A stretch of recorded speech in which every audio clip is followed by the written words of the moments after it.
Imaginação Criadora, de Roy Eugênio Davis, 12ª Impressão, capítulo 4. Capítulo 4. O poder reparador da imaginação.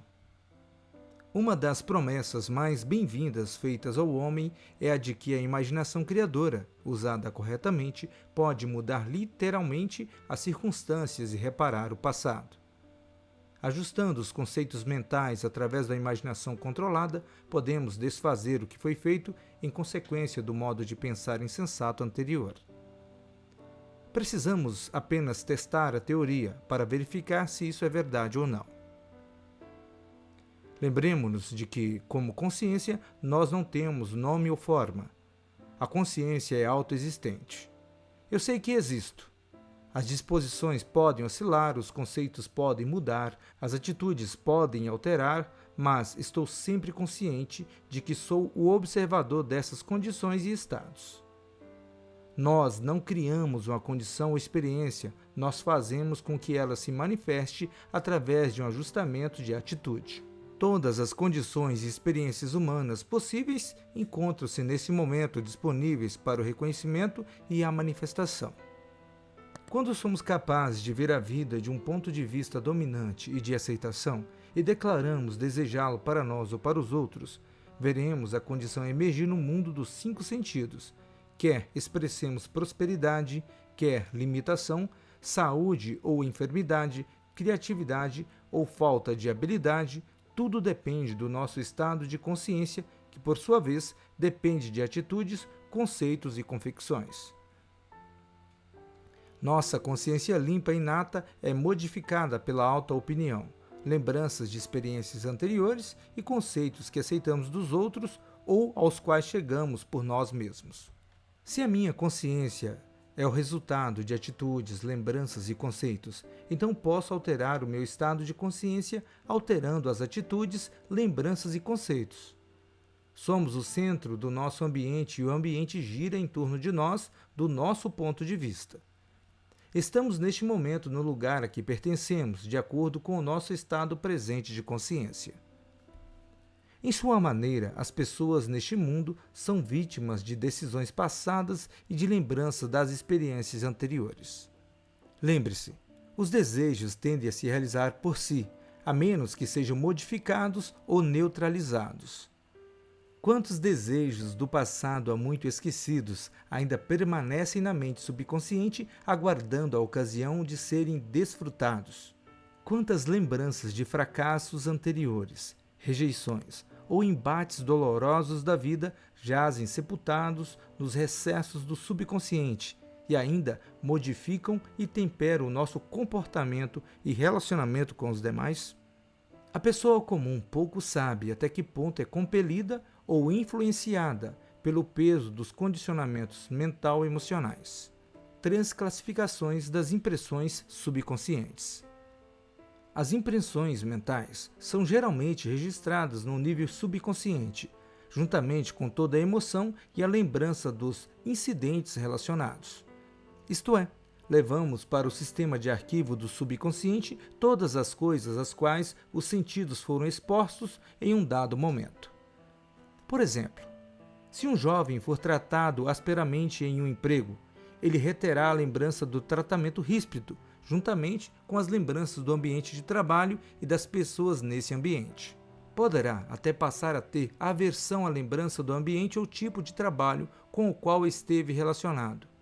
A menção de um ambiente semelhante ou encontro com tipos psicológicos semelhantes aos quais estiveram naquele, evocará sentimentos de rancor, vergonha, aversão ou qualquer outro tipo de reação que uma pessoa possa expressar. Às vezes, quando nossas emoções são reestimuladas, experimentamos novamente um pouco da dor emocional do passado e ficamos confusos ou deprimidos. As pessoas ficam facilmente confusas quando seus firmes conceitos são desafiados. Por não estarmos acostumados a permanecer objetivos o tempo todo, nos permitimos ficar apoiados em conceitos e atitudes e, dessa forma, nos sentimos um tanto seguros.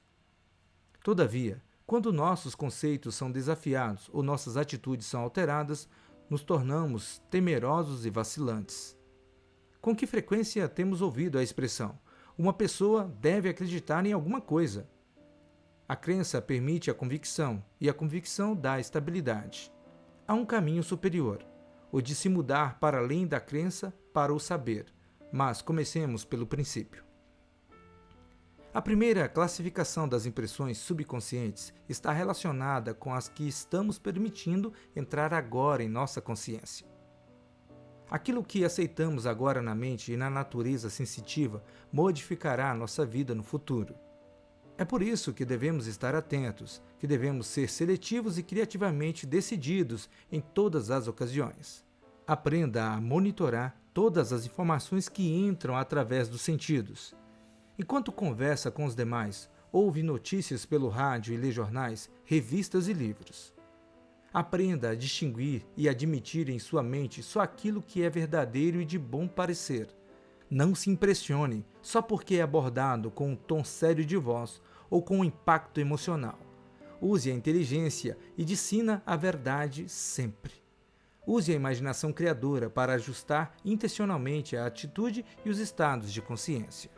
Quanto antes aprendermos que não existe nenhuma causa externa responsável pela experiência da vida, melhor estaremos. É cômodo culpar os outros. A política econômica, a carência de instrução, os começos infelizes e até os astros pelos altos e baixos. O fato simples é que somos produto de nosso próprio estado de consciência.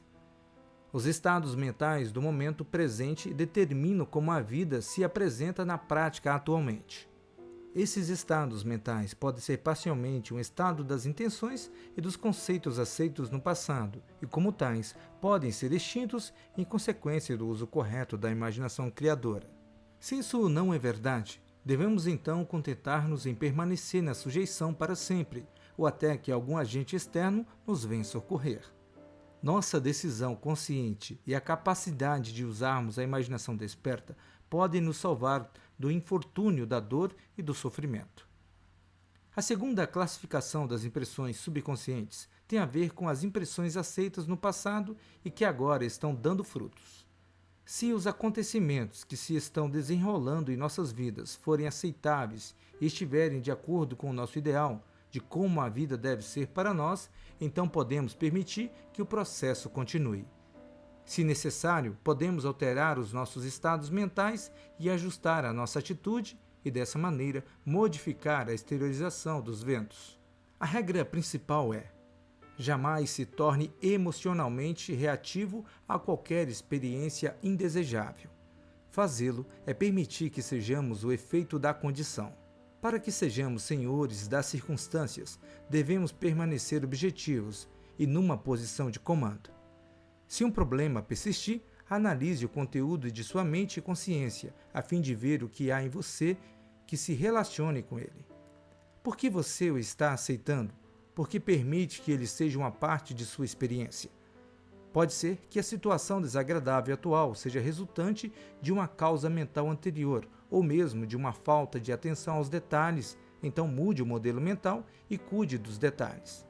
Pode ser que o estamos experimentando como problema não seja resultante de um desejo anterior, mas sim, em vez disso, resultante de nossa atual aceitação de limitação, porque ficamos entediados com a vida ou porque sentimos que precisamos punir-nos. Trate as impressões mentais como causas presentes, porque mesmo tendo ocorrido no passado, elas são impressões atuais. Não precisamos ir de fato ao passado para corrigir as coisas começadas naquele tempo. Podemos tratá-la como se estivessem existindo presentemente, porque elas estão existindo atualmente. A terceira classificação das impressões subconscientes lida com as impressões arraigadas e, portanto, desconhecidas no presente. Elas se tornarão ativas no devido tempo ou serão neutralizadas. Não é necessário que fiquemos envolvidos num programa de autoanálise profunda, de forma a ficarmos perambulando nos corredores do inconsciente. Foi demonstrado que a ação positiva e o sucesso em atingir as metas tendem a descondicionar os modelos subconscientes negativos. Nós nos tornamos mais capazes e sadios à medida que somos funcionais. Culpar o passado por um infortúnio presente é um desastre. Se alguém puder deixar as lembranças dolorosas ou desagradáveis, tanto melhor. Eu não disse que devemos esquecer, eu falei deixar. O esquecimento é realmente uma supressão. O que é suprimido na mente deve ser um dia trazido à tona e confrontado. Deixar, entretanto, significa que temos a lembrança das experiências passadas, mas sem a carga emocional que as acompanha. Em outras palavras, tais lembranças contêm informações que podemos usar, mas sem a força compelidora. Somos vitalmente existentes à medida que permanecemos em termos harmoniosos com a natureza. Quando os resíduos tóxicos se acumulam no corpo, os modelos de fracassos dominam a nossa consciência. As lembranças dolorosas persistem e já não temos um sentido e um propósito. Começamos a envelhecer, ficamos doentes e passamos a caminhar na direção da morte física. Poderemos ser vibrantes e criadores em todos os anos de nossa vida, se aprendermos a cooperar com a natureza e a trabalhar com os infalíveis princípios da mente e da consciência. Reparando o passado com a revisão criadora. O processo de revisão é um simples exercício no uso da imaginação criadora. Se você estiver aborrecido por causa de um sentimento de fracasso, ressentimento ou sentimento de culpa, faça o seguinte: fique calmo e lembre-se da causa principal da dor ou do aborrecimento. Reviva na imaginação com todos os tons de realidade, como desejaria que tivesse acontecido. Faça isso com imagens mentais vívidas e com forte sentimento. Você não está mudando o que aconteceu no tempo e no espaço. Está neutralizando o conteúdo emocional da imagem e da memória. Quando o sentimento é descarregado na imagem mental, a força compelidora é subjugada. Você poderá examinar minuciosamente o conteúdo de sua mente subconsciente sem uma reação emocional. Verificará que tem imediatamente mais energia, maior poder de concentração e um entusiasmo aumentado. Esta é a maneira mais fácil de se lidar com os impulsos negativos ou indesejáveis do subconsciente. Podemos jamais compreender por que os outros nos tratam injustamente, mas podemos eliminar a dor do banco de memória. Temos de desejar fazê-lo e estar dispostos a passar pelo processo, se quisermos nos libertar das compulsões do subconsciente. Logicamente, não precisamos usar a técnica da revisão criadora se pudermos, de um nível maduro de compreensão, aceitar o fato de que as nossas experiências passadas foram resultados do nosso estado de consciência e que ninguém podia realmente ser considerado culpado por elas. A compreensão, o perdão e a libertação podem ser quase imediatos se estivermos dispostos a assumir uma atitude responsável. No dia a dia, se for necessário, podemos usar o processo da revisão criadora. À noite, examine cuidadosamente os acontecimentos do dia e fique ciente dos erros cometidos ou rejeições e fracassos. Decida não repetir os erros. Se for necessário, revise os episódios de rejeição e fracasso. Através deste processo, podemos aclarar a mente e a consciência diariamente e evitamos o acúmulo de modelos subconscientes destrutivos e limitadores. Após repassar o dia, revise-o na imaginação e reviva-o da forma como gostaria que tivesse sido. Então, durma a noite toda e acorde repousado e renovado. Preste atenção no estado mental que mantiver ao adormecer, pois é isso que levamos aos níveis subconscientes. Os estados que antecedem o sono tendem a se tornar permanentes na consciência e também a modificar a nossa experiência no próprio sono. É bom passarmos alguns minutos antes de dormir lendo livros inspirativos ou em meditação. Assim, não é provável que transportemos as tensões do dia para a esfera do subconsciente. Podemos usar a técnica da revisão criadora a fim de nos libertarmos das características mentais e emocionais indesejáveis que temos nutrido há anos. Podemos ainda usá-la juntamente com a imaginação criadora para nos vermos livres das condições mentais e emocionais limitadoras. Literalmente, é possível renascer repetidas vezes em estados de consciência cada vez mais expandidos, uma vez que nos determinemos a tomar a iniciativa. Verificamos através da prática que a jornada para dentro da consciência é muito mais emocionante do que qualquer jornada que possamos fazer pela superfície do mundo. Cativando a visão das possibilidades. A única saída de um problema é a sua solução. A única maneira de ver os sonhos realizarem-se é aprender a apropriar-se da visão das possibilidades e ficar superficialmente entusiasmado e suficientemente convicto para realmente crer. Um dos mais influentes professores do pensamento positivo na vida é Norman Vincent Peale, mas deixemos que ele conte uma história que teve forte influência em sua vida quando era jovem. Muitos anos atrás, uma igreja em que eu era pastor, um senhor idoso ensinou-me uma lição que jamais esqueci. Ele era uma pessoa maravilhosa. Nunca fora além do 3º ano na escola, mas tinha um discernimento que poderia até ser perdido caso prosseguisse nos estudos. Tinha apenas uma sagacidade natural, a faculdade de penetrar nas coisas de fora para dentro, de baixo para cima e de cima para baixo. Vivia em David Harmon Country, nos estados de Nova York. Era a personificação do próprio velho David Harmon. Onde pousasse as mãos, o dinheiro simplesmente saltava para elas. Havia uma maravilhosa alquimia em seu toque. Quando cheguei a essa igreja, verifiquei que havia um débito de $55 mil. Todos me disseram não haver dinheiro para saldá-lo, embora essa dívida fosse ainda de 1928. Ouvindo alguns dos pensadores negativos, tive a impressão de que amavam essa dívida, que não as deixariam por nada neste mundo e que sentiriam saudades dela. Finalmente tivemos uma reunião e, após muitos debates, tomaram uma espantosa resolução. Concluindo, falaram: estamos certos de que não podemos fazê-lo, mas devemos fazer algum tipo de gesto. Portanto, fica resolvido que, embora não possamos fazê-lo, tentaremos levantar não a quantia total, mas $20 mil. Agora disseram: será melhor que saia e converse com o irmão Andrews. Eu o fiz no dia seguinte. Ele morava no campo, numa pequena casa antiquada numa ladeira. Bati à porta e ele abriu. Usava óculos na ponta do nariz do tipo meia-lua, que raramente se vê hoje em dia. Cumprimentei-o. Como vai, irmão Andrews? Ao que ele respondeu: entre. Quando estávamos na sala de visitas em estilo antigo, disse-lhe: tivemos uma reunião na mesa oficial ontem à noite. Ouvi falar. Pensei em vir ter uma conversa com o senhor. Achei que viria, disse ele. O que tem em mente? Bem, nós esperamos levantar algum dinheiro. Quanto espera levantar? $20 mil. É mesmo?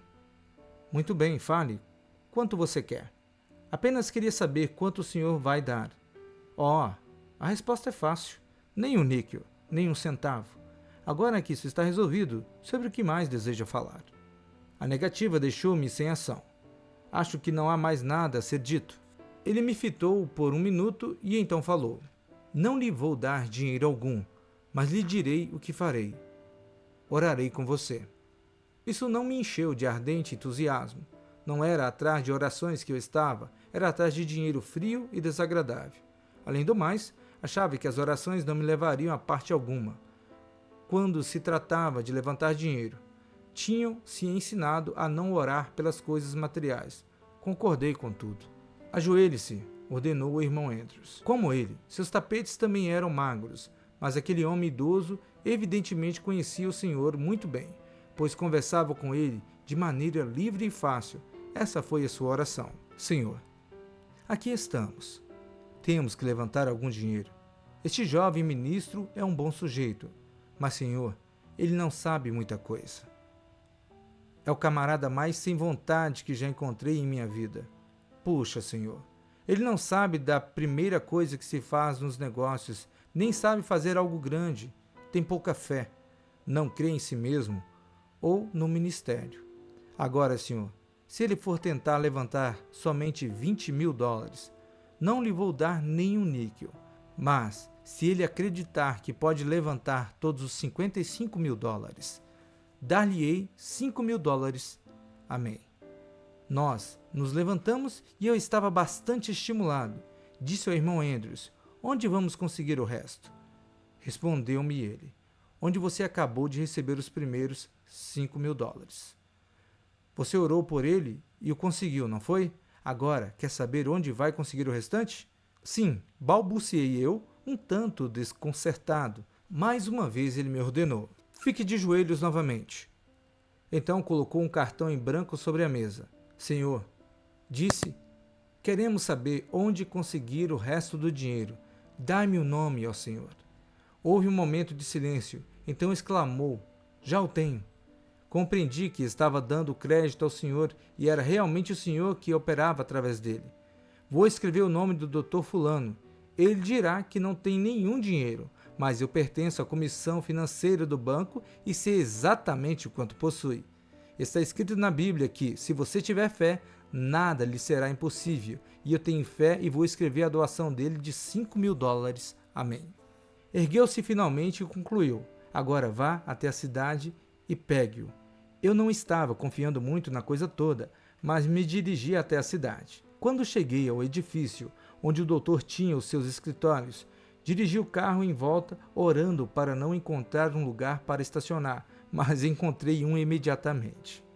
Bem, disse eu ao médico, estamos angariando dinheiro. Tinha ouvido dizer que estavam, agora suponho que queira algum de mim. Isso mesmo. Bem, que tal me dizer quanto você acha que eu lhe deva dar? Olhei para ele e disse a mim mesmo, será que daria uns $500? Talvez devesse pedir 1.000. Então lembrei-me do resto do irmão Andrews, cheio de fé. Respirei fundo e disse, Dr. Fulano, vou lhe conceder o privilégio de nos doar $5.000. $5.000? Essa é uma quantia enorme de dinheiro. Certamente que é. Ele ficou resmungando com seus botões durante 1 minuto e então disse, acho isso um absurdo, mas algo cai sobre mim enquanto estou de pé aqui. Dar-lhe-ei os $5.000. Nem ao menos me despedi. Saltei para dentro do carro, dirigi-me de volta à casa do irmão Andrews, corri até a sua porta e irrompi por ela adentro. Ele o fez, bradei. Ora, é claro que fez, confirmou o irmão Andrews. Fitei-o com os olhos arregalados. Como é que o senhor soube? Escute, filho. Estive aqui sentado durante todo o tempo em que se dirigia para a cidade, não acreditando que ele o ajudasse, e enviei um pensamento que pairou sobre você durante todo o percurso de que ele o faria, e o meu pensamento atingiu-o bem entre os olhos. Convicto, confirmei. Sabe, eu o vi atingindo, e continuou. O pensamento penetrou no seu cérebro e mudou o seu modo de pensar.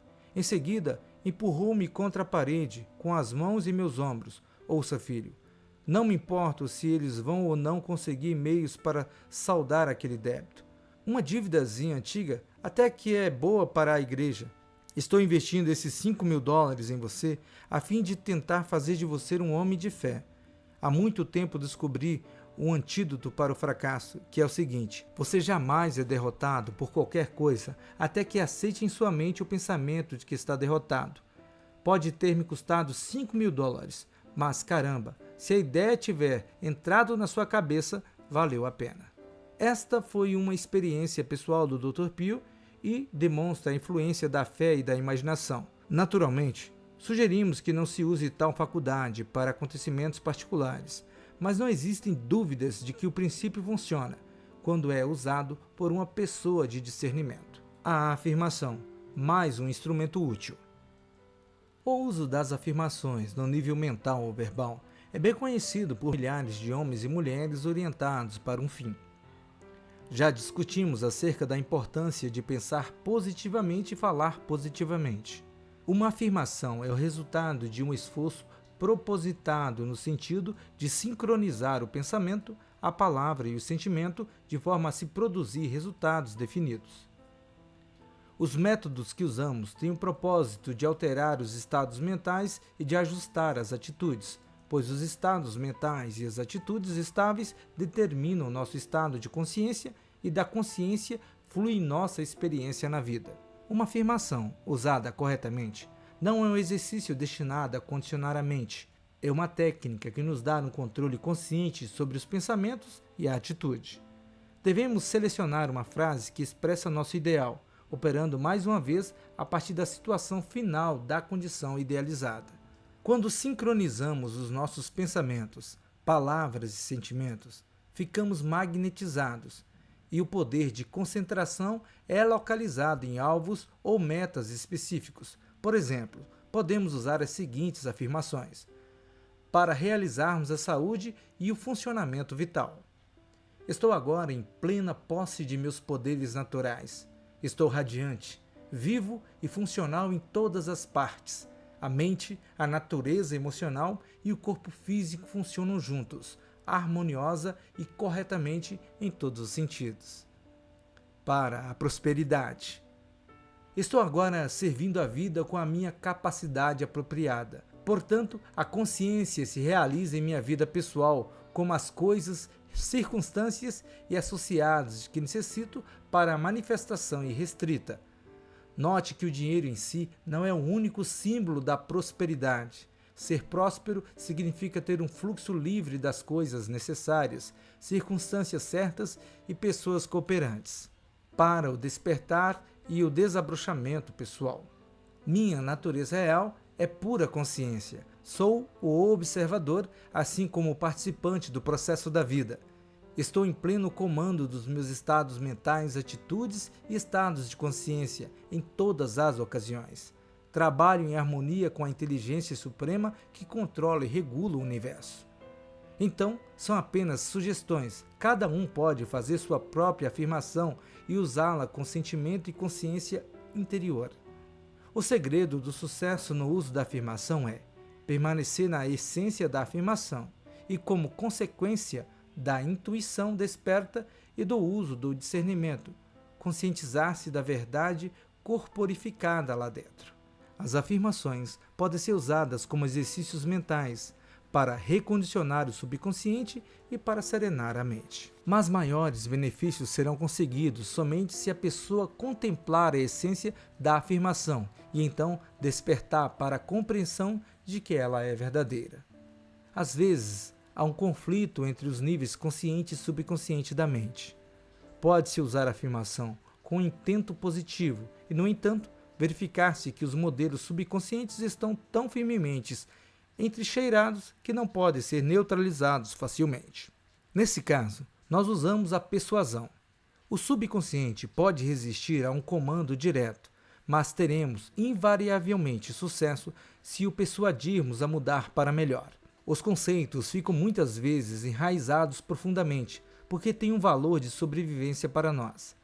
Nós os achamos úteis, mesmo que sejam restritivos. Pode-se ter, por exemplo, uma paz mental parcial, por acreditar até mesmo numa desarrazoada filosofia de vida. Conceitos desarrazoados podem facultar paz mental, portanto, sobrevivência e um certo contentamento. Naturalmente, este é aquele estado de consciência do qual se diz: a ignorância é felicidade. Afirmação de natureza persuasiva quanto à saúde. Agora, gradativamente, estou largando os modelos e conceitos que estavam estorvando a manifestação da saúde física perfeita.